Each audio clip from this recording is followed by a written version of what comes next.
नमस्कार दोस्तों, स्वागत है आप सभी का। हम अराइवल ऑफ यूरोपियन पावर्स पढ़ रहे थे। कल हमने डच और ब्रिटिश पढ़े थे। एक बार हम उसका रिवीजन कर लेंगे फटाफट।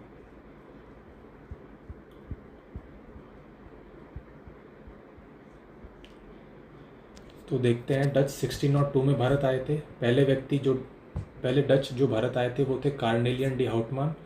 इसी साल उन्होंने अपनी ईस्ट इंडिया कंपनी भी इस्टेब्लिश कर ली थी। उनकी पहली फैक्ट्री मसूलीपट्टनम में थी और दूसरी चिंसुरा बंगाल में थी। उन्होंने दो बैटल लड़े थे, एक तो कोलाचल और एक है बैटल ऑफ चिंसुरा या वेदारा।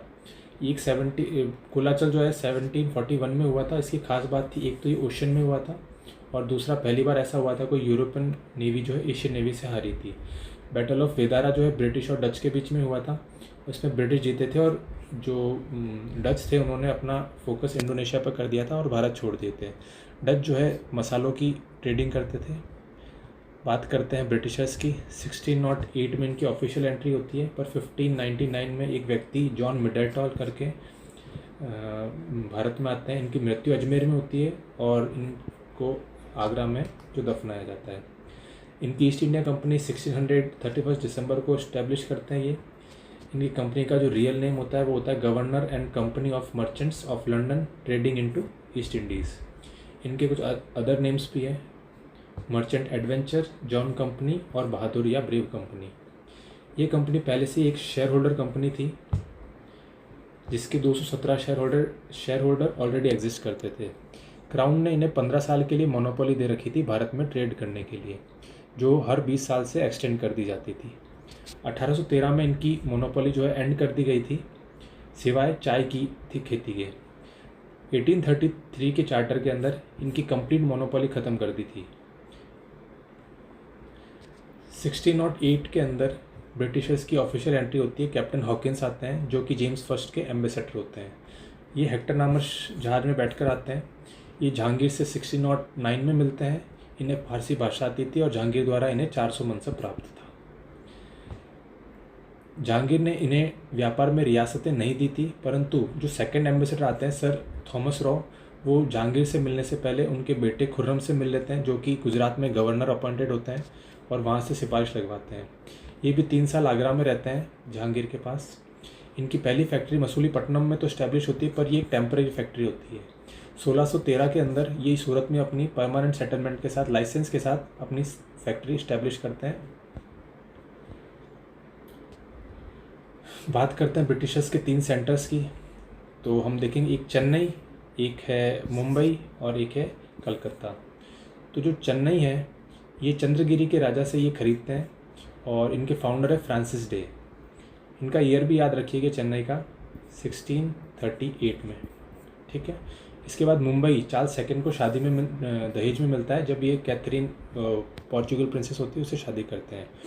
कलकत्ता 3 विलेज जब खरीदते हैं ब्रिटिशर्स, सुतानाती, गोविंदपुर और कलकत्ता, और यहीं फोर्ट विलियम स्टैब्लिश करते हैं और पहली फैक्ट्री भी अपनी यहीं बनाते हैं। इनके तीनों के फाउंडर के नाम हम याद करेंगे। चेन्नई के फाउंडर थे फ्रांसिस डे, गेराल्ड ऑंगियर थे मुंबई के और जॉब चार्नोक कलकत्ता के।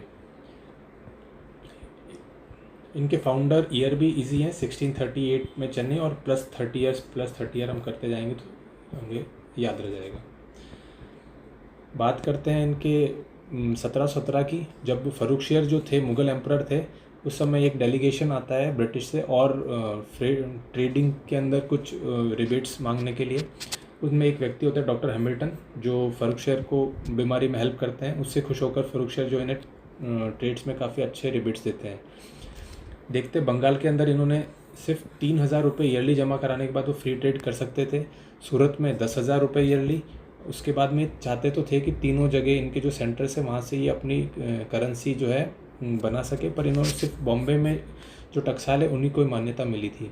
इसके बाद सिर्फ कलकत्ता के अराउंड ही ये ज़मीन ले सकते थे। हालांकि इनकी मांग तो थी कि पूरे भारत में ब्रिटिशर्स कहीं भी ज़मीन ले सकते हैं। और इतिहासकार ओम जो है उन्होंने इसी ट्रेड रिबेट को Magna carta of the company भी कहा था। तो हम डेनिश स्टार्ट करते हैं। डेनिश भारत 1616 में आते हैं और इसी साल ये अपनी कंपनी स्थापित करते हैं। इनका जो मेन सेंटर होता है या एजुकेशन सेंटर कह दो, वो होता है से रामपुर या श्री रामपुर। ये कहाँ है? बंगाल के अंदर। 1853 में क्या होता है, डैनिश लोगों का आभास हो जाता है कि भारत में कभी भी क्रांति हो सकती है, तो ये अपना जो भी बिजनेस होता है वो ब्रिटिशर्स को बेचकर अपने देश डेनमार्क लौट जाते हैं, और इनकी ये बात 1857 के अंदर सही भी होती है। बात करते हैं फ्रांसीसियों की। फ्रांसीसी 1664 के अंदर भारत आते हैं और इसी साल ये अपनी कंपनी भी स्थापित करते हैं। ये इनकी गवर्नमेंट कंट्रोल कंपनी होती है। आगे देखते हैं, ये अपनी पहली फैक्ट्री जो है सूरत में इस्टेब्लिश करते हैं और अपनी दूसरी फैक्ट्री मसूलीपट्टनम में इस्टेब्लिश करते हैं। आगे हम देखेंगे तो ये वाटिकोंडापुरम के जो गवर्नर है शेर खान लोधी, उनसे एक विलेज खरीदते हैं पुदुचेरी, और यहीं पर फ्रैंको मार्टिन जो है एक फोर्ट लुई बनवाते हैं। इसके आगे हम देखेंगे Anglo French conflict. Anglo French conflict या फिर कार्नाटिक वॉर या कर्नाटक वॉर। बेसिकली इतिहास में 3 कार्नाटिक वॉर हुए हैं। सबसे पहले हम मैप पे कर्नाटक की लोकेशन देख लेते हैं। ये आपका बे ऑफ बंगाल, ये आपका बे ऑफ बंगाल और ये है आपका ईस्टर्न घाट। तो इनका बीच का जो ये एरिया है ये है आपका कर्नाटक। कर्नाटक की जो कैपिटल है उसका नाम है अर्काट। बात करते हैं पहले कर्नाटक वॉर की। पहला कर्नाटक वॉर होता है 1746 के अंदर।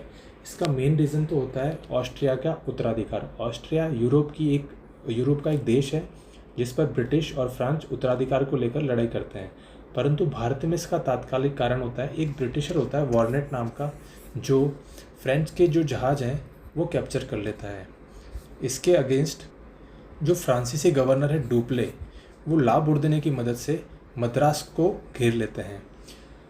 ब्रिटिशर्स जाते हैं नवाब अनवरुद्दीन के पास फॉर द हेल्प, और इसी के साथ शुरू होता है battle of Adyar in the year 1746, जहाँ एक तरफ तो होते हैं अनवरुद्दीन और दूसरी तरफ होते हैं डुप्ले। हालांकि ये दोनों ही वॉर में तो पार्ट नहीं लेते हैं। अनवरुद्दीन की तरफ से आता है महफूज खान और डुप्ले की तरफ से आते हैं पाराडिस। इसमें फ्रेंच जीतते हैं, अनवरुद्दीन की हार होती है, और यूरोप में जो एक्सला शापला ट्रीटी होती है उसी के साथ ये वॉर एंड होता है, जिसके बाद ब्रिटिशर्स को उनका मद्रास वापस दे दिया जाता है। बात करते हैं सेकेंड कर्नाटिक वॉर की। सेकेंड कर्नाटिक वॉर जो है 1749 में स्टार्ट होकर 54 तक चलता है। इसका मेन रीज़न होता है इंडियन स्टेट्स के बीच में ही कॉन्फ्लिक्ट का होना। एक तरफ है कर्नाटक और दूसरा हैदराबाद। उस समय कर्नाटक के जो नवाब होते हैं वो है अनवरुद्दीन, और इसी के ब्रदर इन लॉ होते हैं चंदा साहब, जो कर्नाटक पर अधिकार करना चाहते हैं। और दूसरे जो हैदराबाद है वहाँ के जो निज़ाम होते हैं नासिर जंग, और उन्हीं के भतीजे होते हैं मुजफ्फर जंग। चंदा साहब डुप्ले की मदद से अनवरुद्दीन की हत्या कर देते हैं और वहाँ के नवाब बनते हैं, और मुजफ्फर जंग जो है नासिर जंग की हत्या कर देते हैं, वहाँ के निज़ाम बनते हैं। ये फ्रांसीसियों का गोल्डन पीरियड होता है। ये एक किंग मेकर के रूप में वहाँ रोल निभाते हैं। हम देखेंगे जो अनवरुद्दीन है वो कृष्णा नदी का साउथ पार्ट जो है डुप्ले को दे देता है, और डुप्ले अपनी आर्मी भी इस्टेब्लिश करता है हैदराबाद के अंदर इन द लीडरशिप ऑफ भूसी। आगे हम देखेंगे तो एक रॉबर्ट क्लाइव नाम के व्यक्ति आते हैं जो अर्काट यानी कि कर्नाटक की जो कैपिटल है अर्काट उसे जीत लेते हैं।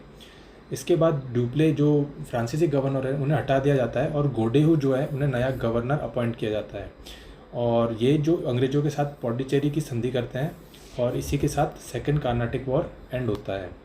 बात करते हैं हम थर्ड कर्नाटिक वॉर की, जो 1756 में स्टार्ट होकर 63 तक चलता है। इसका मेन रीज़न होता है कनाडा पर अधिकार करना। ये जो थर्ड कर्नाटिक वॉर है ये 7 साल तक चलता है, और इसी के पैरेलल भारत में बैटल ऑफ वांडीबाश होता है ब्रिटिश आयरकुट और फ्रेंच के लाली के बीच में। ये गवर्नर होते हैं एक रिस्पेक्टिव अपने अपने देश के।